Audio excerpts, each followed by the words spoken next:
Le lendemain, Tsukasa regarde l'heure et réalise que c'est bientôt l'heure de son émission de télé préférée. Elle se tourne vers Nasa et lui dit d'allumer la télé vite. Mais là, une lumière s'allume dans sa tête. Depuis qu'elle est arrivée, elle n'a pas vu de télé dans ce taudis. Elle demande où est la télé, et le suprême loser, Nasa, avoue ne pas en avoir, ce qui la laisse stupéfaite. Le gars regarde quelques films sur son ordi, mais n'a jamais entendu parler de Star Wars ni des Avengers, ce qui pousse Tsukasa à se demander s'il a vécu dans une grotte. Elle se lance alors dans un discours passionné, long et un peu chiant sur comment les films sont bons pour l'âme, et Nasa est choquée de voir que sa femme, d'habitude si douce, est une cinéphile hardcore. Pendant ce temps, dans le manoir, les domestiques demandent à Kitose si elles doivent aller chercher Tsukasa et Nasa, mais elle refuse, disant qu'il vaut mieux ne pas les déranger pendant que Tsukasa regarde sa série préférée, à moins qu'elle ne veuille faire la transition vers la gloire, sous le coup de sa colère. De retour chez le couple, Nasa et Tsukasa se rendent dans un magasin d'électronique pour acheter une télé. Nasa, méticuleux comme toujours, analyse la qualité d'image, mais Tsukasa lui ordonne de prendre la moins chère, affirmant qu'un bon film reste bon même sur un écran à tube.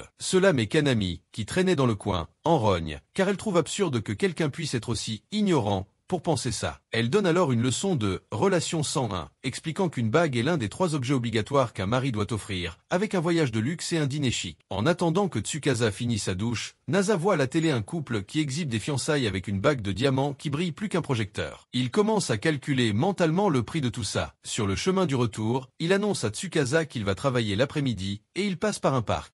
Au parc, Nasa et Tsukasa s'assoient dans un silence gênant. Lui se demande désespérément quoi faire pour briser cette atmosphère tendue. En observant son visage, il imagine qu'elle doit se sentir seule pendant ces longues journées sans lui. Pris d'une impulsion soudaine, il attrape sa main et se penche pour un baiser passionné. Le bruit d'une branche qui casse les interrompt. 2 servantes de Kitose, postées en embuscade, viennent d'assister à toute la scène.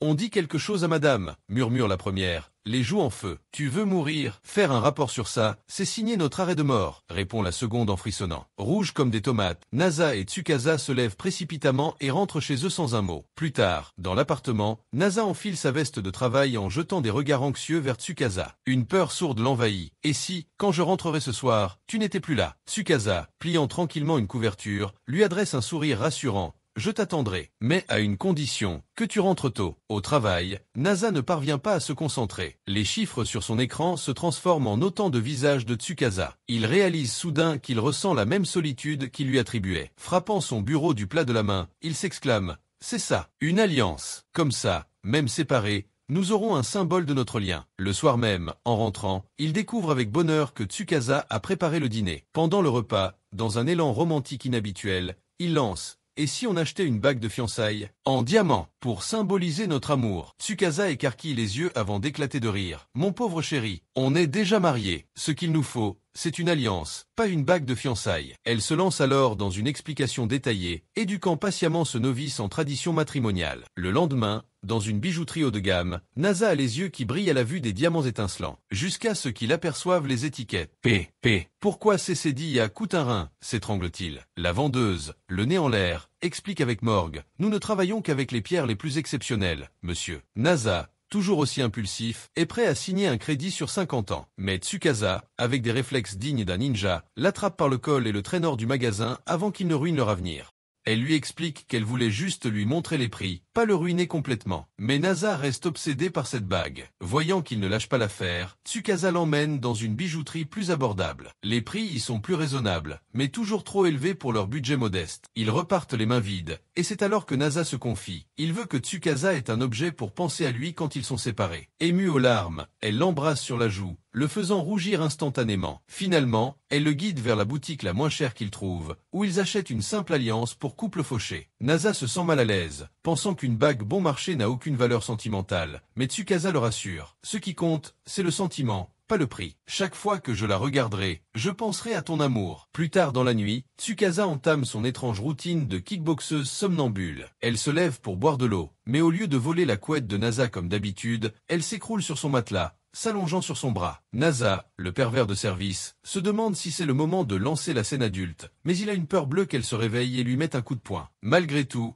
il tente une petite câlinette. Après tout, c'est sa femme. Il découvre alors que dormir collé n'est pas un mythe, sentant la chaleur de son corps contre le sien. Dans un élan d'audace, il pose sa main sur son melon, et là, contre toute attente, elle se retourne et l'embrasse à pleine bouche, le laissant stupéfait. Elle retourne ensuite sur son matelas, mais pas avant que Nasa n'ait pressé à mort ses seins. Le lendemain matin, il se réveille avec une tête de zombie, n'ayant pas fermé l'œil de la nuit. Nasa se prend dans ses fantasmes. Ils ont absolument besoin d'un plus grand appartement. Un endroit avec de la place pour une télé géante, pour marathonner Netflix avec des scénarios torrides et une salle de bain pour des aventures plus coquines. Son cerveau grille rien qu'à repenser à la chaleur des formes généreuses de Tsukasa la nuit précédente. Et il court la voir tout excité pour lui demander si elle ne préférerait pas déménager. Tsukasa, ultra conservatrice, répond qu'elle est parfaitement bien dans leur petit studio. Nasa tente de vendre l'idée en listant les avantages, mais elle coupe court en disant que ce taudis les rapproche, ce qui le laisse bouche bée. Malgré tout, Nasa, motivé par ses désirs les plus pervers, reste obsédé par l'idée de dormir collé à sa femme chaque nuit. Il se confie à Kanami qui lui fait remarquer que cela signifie qu'ils se sont endormis main dans la main, un truc super mignon. Nasa s'attendrit déjà en visualisant la scène et devient plus déterminé que jamais à partager le même niveau de surface coûte que coûte. Mais Kanami demande si Tsukasa est vraiment partante, et Nasa admet qu'elle adore leur appart actuel.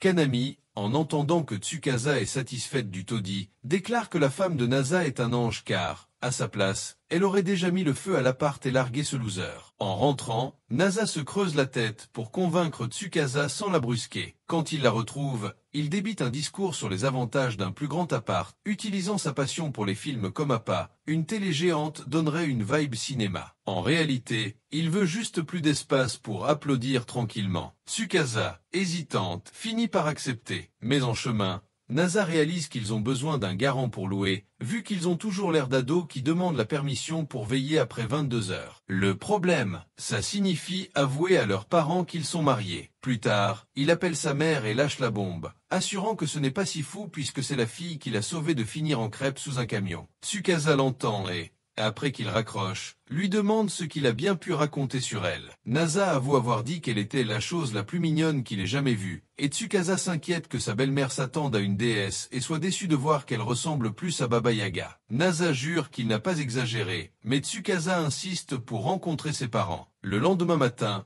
Nasa est une boule de nerfs quand il reçoit un message de sa mère qui, telle une Enola Holmes bon marché, a déjà deviné qu'il avait besoin de garant pour un plus grand appart. Elle exige de rencontrer sa belle-fille, sinon pas de garant, les coinçant sans issue. Comme ses parents vivent dans une autre ville, Nasa y voit une occasion d'en faire une lune de miel et s'enthousiasme, malgré sa peur de présenter Tsukasa. Pendant ce temps, Aurora et Charlotte, les espionnes de Kitose, rapporte chaque mouvement du couple. Tsukasa suggère d'acheter un appareil photo pour documenter le voyage, et Nasa trouve l'idée géniale. Ils achètent l'appareil et ils commencent à prendre des clichés d'elle près d'un lac, digne d'une influenceuse, réalisant qu'elle est née pour être photographiée. Le lendemain, ils partent pour Kyoto, immortalisant tout sur leur passage, tandis que les servantes de Kitose les suivent, intriguées qu'ils aient pris un bus plutôt que le Shinkansen. Dans leur voiture, elle les espionne de loin. Dans le bus, Tsukasa fait une sieste paisible tandis que Nasa, inconfortable sur les sièges durs, fait semblant d'être à l'aise pour elle. Kitose, observant de loin, bout de jalousie en voyant leur lien indéfectible.